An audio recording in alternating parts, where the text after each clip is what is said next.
Everybody knows that Ferrari issues cease and desist letters like candy on Halloween if you do literally anything to tarnish their brand image. Some people will even tell you they will blacklist you from buying a car from them forever if you modify your car in a way that they don't like, which is nuts. So you guys have been asking, am I going to get a cease and desist letter, or if I've gotten one already? And a lot of other things, because I asked Instagram and the StanceWorks Discord channel to hit me with questions you guys have been left wondering now that we're here at the year's end. We're going to cover some broad topics like cease and desist letters, or how you guys can get sponsors for a project like this one, all the way down to the technical details like why I chose a water-to-air intercooler over an air-to-air, or what kind of lap times I expect this thing to do. So let's dive in, kick back, relax, we're talking shop, let's do this. So, where is my cease and desist letter? Well, oddly enough, this discussion is going to begin completely off topic with the world-famous DJ deadmau5. Why he's relevant to this is the fact that beyond his music, he did make a bit of a name for himself with a certain Ferrari. All the way back in 2014, deadmau5, also known as Joel Zimmerman, vinyl wrapped his car with the graphics you see here, and then rebadged it, naming it the Ferrari. Ferrari took a bit of an issue with this as a form of trademark infringement and sent him a pretty nasty cease and desist letter which made waves through the internet. Ever since, there's been talk about the fact that Ferrari will sue you if you do things to your car that they don't like, and Joel Zimmerman isn't the only example. Racing driver Jean Bleton cut the roof off of his F40 in order to create the F40 Barchetta. Ferrari was so displeased that not only did they insist he remove the Ferrari badging from the car, Ferrari erased this car from their own archives, dropping the number of official F40 LMs from 19 to 18. Ferrari no longer considers this car a genuine Ferrari. So then, it's an obvious question, given the fact that I have a Honda engine inside of mine, when is Ferrari going to come after me? But honestly, I don't think that they will. For starters, I've chosen to modify the lowest level, cheapest Ferrari that money can buy, short of maybe a couple esoteric models like a Mondial. You see, deadmau5 didn't get in trouble because he modified his car, it's because he messed with the branding. Ferrari had to protect their trademark. In my case, we did put some custom badging on the car, but I'm not really worried about it upsetting Ferrari because it doesn't really mean much of anything. They could get upset, of course, but again, I don't think they will because a 308 just isn't important. Jean Bleton got in trouble for cutting up his F40 LM because it's one of the rarest cars Ferrari's ever made, and one of the most important. There's always the chance Ferrari could send me a cease and desist letter, and if they do, I'll be sure to frame it, but I just don't think they care about what some random guy is doing in his garage in Southern California. But given that I chose to put a Honda engine in the car, why didn't I choose something else like an LS or a 2JZ? The answer to that takes us all the way back to the beginning of the build and the engine that was originally fitted in the car. You might notice that although it is a V8, the engine is mounted sideways. The crankshaft is mounted perpendicular to the direction of travel. It's essentially a front-wheel drive drivetrain mounted in the back of a car, and if that sounds familiar, that's because that's exactly what we did with our engine swap. On the other hand, most mid-engined exotics have a longitudinally mounted drivetrain, such as the 288 GTO, one of the successors to the 308. Plenty have asked why I wouldn't just mount a V8 engine like this one, but the answer is because the car isn't long enough. The 288 GTO was extended 4 inches from the factory. If you're talking about something like an inline 6 like the 2JZ, the problem is only exacerbated. There's no way we could fit a long inline engine as well as a transaxle mounted behind it lengthwise in the car. The rear wheels are just too far forward, meaning there's no way to get the drivetrain oriented correctly to pull it off. If we wanted to do an LS, of course, we could have done an LS4 like what's in the Impala SS, but I just don't have an interest with that. And that means needing to use a transaxle like the one found in, say, a C8 Corvette in order to do any of this. But if we take a look back at the engine bay, you'll notice that the engine itself is almost directly in line with the rear wheel centerline, meaning that fitting an inline engine transversely just won't fit.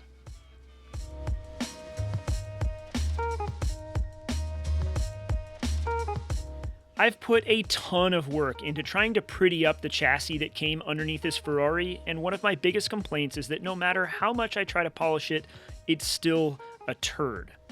There are parts of me that wish I had just cut the car apart and done a custom tube chassis from the get-go. It would have yielded a better product, and I wouldn't have to worry about how ugly Ferrari's fabrication is. But with the end result cleaned up, I think the engine bay looks good enough and hides some of Ferrari's crimes that I can get over it. I don't think I do anything major different a second time around.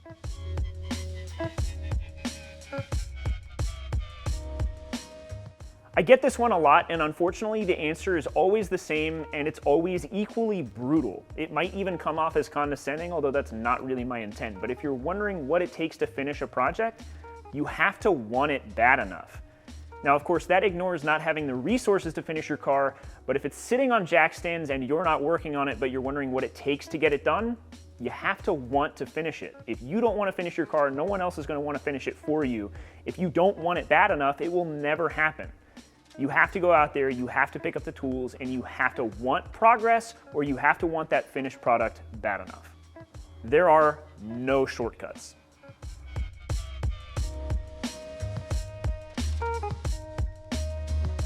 To the few of you that asked this one, I don't know if you just missed the episodes, but if you did, I've only put a couple of miles on the car, and I've already had to pull the engine out for a major service item. So, no, not the most reliable Ferrari. In fact, so far we might have built the world's most unreliable Ferrari. But once we get it tuned, maybe that'll change.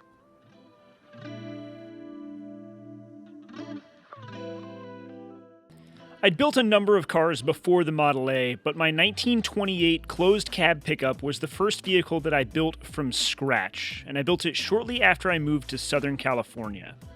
I bought it as little more than a pile of rolling parts, and everything that was critical seemed to be missing, but I dove in headfirst, walked across the street and bought a welder, and decided this would be how I would learn to fabricate. It took me more than a year to put together a vehicle I could actually drive, and in retrospect there was still plenty wrong with it, but it was good enough that I wound up driving it every day for about 6 months. Ever since this build, I've worked to grow my skills and my understanding of how to build something useful. But the reason I showcase this vehicle is I think it's a perfect example of the fact that literally anyone can build something just like this. To buy the original Model A and the tools to build it, and to complete the project including the special 3-piece BBSs that I built for the car, I only spent about $10,000. That's not to say it's not a large amount of money, but it goes to show that with some creativity, you could build something just as creative too, and who knows where it'll take you.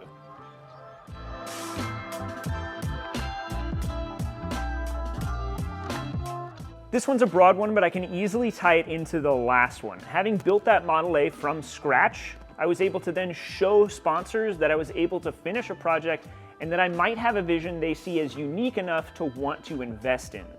That's the entire idea behind sponsors. It has to be good return on investment. Whether that's in the form of parts or money, they've got to get more out than what they're putting in. So you need to show them that you can finish a car and that it's something unique enough that's going to get the eyeballs, the attention, or it's going to be fast enough to win the races, or something to that effect.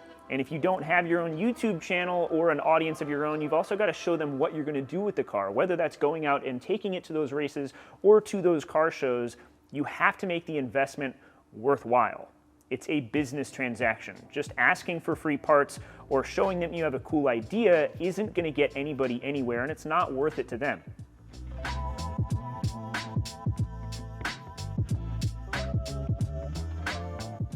I don't think anybody's going to offer that opportunity, but if they did, my first choice of tracks would be Spa. I think it's one of the most beautiful tracks in the world, and obviously one of the most famous. I've put a lot of laps in on Gran Turismo, and I know it pretty well. It would definitely be a dream come true, followed, of course, by the world-famous Green Hell, better known as the Nürburgring. It might not be the best racetrack, but it's easily the most famous, and I think it's a bucket list item for any car enthusiast from across the world. But honestly, I'd save the best for last. If I had my choice, I'd send the car to Japan, where I'd race it around the Tsukuba circuit. While I've never been in person, there's no doubt I've turned more laps on this track than any other when it comes to Forza, Gran Turismo, or anything else. Its short length has always made it one of my favorites. It's so easy to turn lap after lap after lap, slowly perfecting each turn and shaving tenths or hundredths of a second. My infatuation with this track came long before my understanding of time attack or time attack's relevance to this track in particular, which makes it doubly special. I don't know that I could ever justify the cost of shipping my car to Japan, but if it ever became an option, I would move mountains to make this a reality.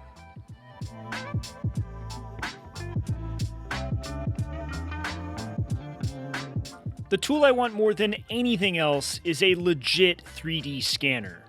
Sure, we could use our phone for some primitive level scans, but something as high quality as what Rob Parson at Bending Solutions uses would really unlock the next level of fabrication, especially with respect to being able to build parts specifically for a project. As you can see here, he's able to design a roll cage that fits the chassis perfectly, and then to have the entire thing CNC bent and cut. We could build one the old school way like I've done plenty of times before, but with what I have in mind for the next big build, this would really up the ante. This technology paired with our sponsor Send Cut Send would allow us to do some really crazy stuff. The only downside is that these scanners are really expensive, easily surpassing $10,000 and more, and I just can't justify those costs anytime soon. But if anyone wants to sponsor me with one, hit me up.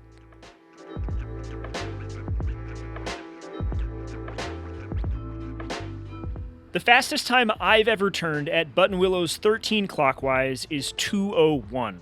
I did that in my E30 M3, and it's respectable, but it's nothing crazy. I've got a long way to go as a driver before I'm turning anything in the 50s, let alone the 40s. On paper, the 244 should be able to run in the mid-40s without much trouble. But for now, I'm going to set my own personal benchmark at a 155.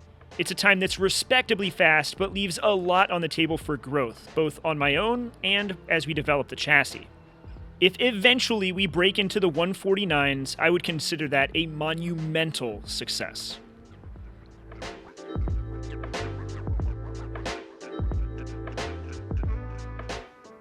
Honestly, the only competition I'm facing on track is myself. Now, I know that's a boring answer, but in time attack, it's a race against the clock, and unfortunately, this car is not going to be competitive in the limited class. That's not why I built it. That'd be cool to do at some point, but I built the car that I wanted, figured out where it lands in what class it's going to be in, and I'm going to go out and I'm going to have fun. I'm here to develop the car and to push my own driving and engineering to its limit. Everything else in the limited class is going to be way, way faster. There's an opportunity to do a lot more than I did with this car, but I made concessions based on what I wanted, and we're just going to see where it takes us.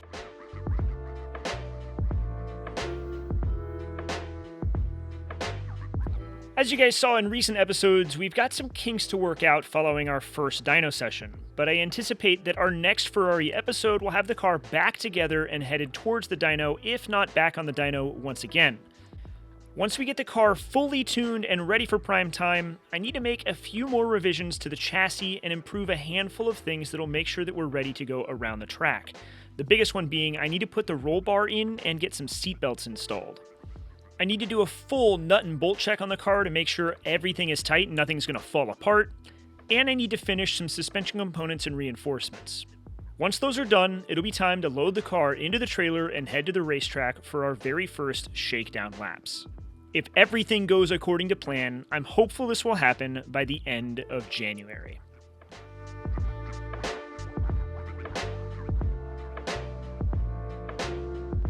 Several of you guys have been asking this one ever since we started building the water-to-air intercooler almost a year ago. There are a handful of reasons that I want to run a water-to-air intercooler setup as opposed to a more traditional air-to-air system. The biggest one being that water has a heat dissipation factor 13 times better than air-to-air. That means that our intercooler can be significantly more efficient and do a lot more work at keeping our air intake temps down, which will be a problem considering we're currently running race gas as opposed to E85 ethanol. On top of that, we've got some spatial constraints that make it easier to run a heat exchanger up in the front of the car as opposed to an air-to-air system all crammed in the back.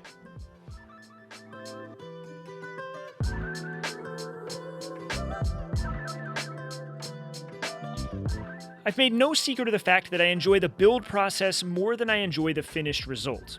That's not to say that I'm not looking forward to having the 244 as a finished vehicle, and I'm certainly looking forward to driving it, but if I had to pick between driving it and building it, I'd pick building it every single time. It's kind of like Lego systems as a child. I enjoyed the build process of building the system more than I enjoyed playing with it once it was done. From Lego's 2 cars, the build process is a creative outlet, and it's what I enjoy the most about the hobby as a whole. As for whether or not I'd sell the Ferrari, I have no intention of selling this car anytime soon. We have a lot of work left to do before I'd actually call it finished, and I owe it to you guys and to myself to make sure we get the most out of this car before it finds a new home. But eventually that time will come, I'll sell the Ferrari, and we'll move on to another bigger and better project, because after all, that's what I'm really here to do.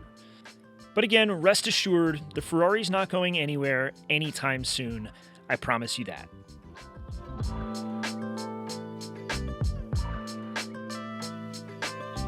First of all, let me be clear in saying the Ferrari is a long way from actually being finished. We've got a ton of changes and revisions that we're gonna have to make to this thing as we start putting it through its paces, and I wanna push this car to the limit and to my limit. But with that said, yes, I am admittedly feeling a little bit empty inside now that I'm not facing down a monumental fabrication project.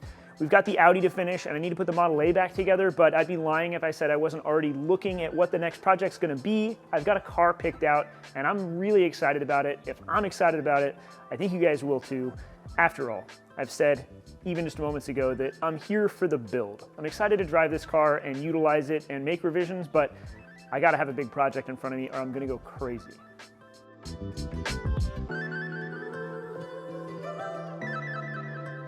It was quite literally a year ago that I had the Model A accident, and since then, I've only worked on it one time.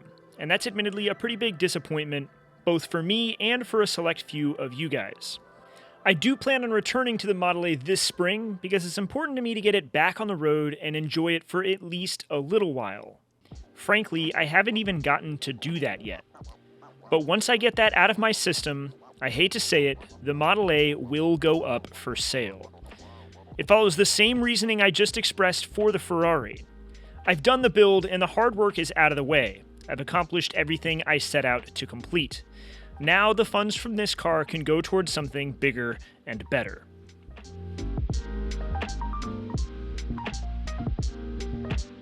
Last but not least, I get asked all the time if people should give this YouTube thing a shot, and my answer is always yes. I have found this to be extremely rewarding and fulfilling, but I do have to be clear about a few things. One, it's an insane amount of work. It's not just fun and games, working on something and throwing a video together. I spend so much time making these episodes.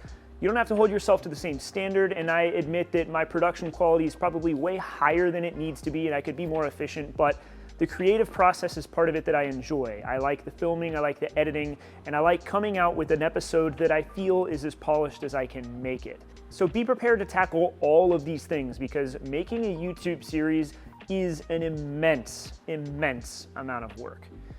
But it's fulfilling. I love this. I've had a ton of fun over the last 2 years, and I am super lucky to have a dedicated following of fans that continue to come back and watch 20 minutes worth of episodes like this one when they could be watching literally anything else. I am super fortunate. I'm thankful you guys are here. With all that said, this episode is a wrap. I've got to get back to editing. I've got an update for later next week or maybe the week after. I'm going to take a quick Christmas camping break, but then get back to it. I've got a big update for the Audi, which I'm excited to share with you guys, and I've been making progress on the Ferrari. I've got all of our replacement clutch parts thanks to Clutch Masters. We're going to get this thing put back together and back over to the dyno so we can make some power. With all that said, I'll catch you guys then. Thank you as always for the support.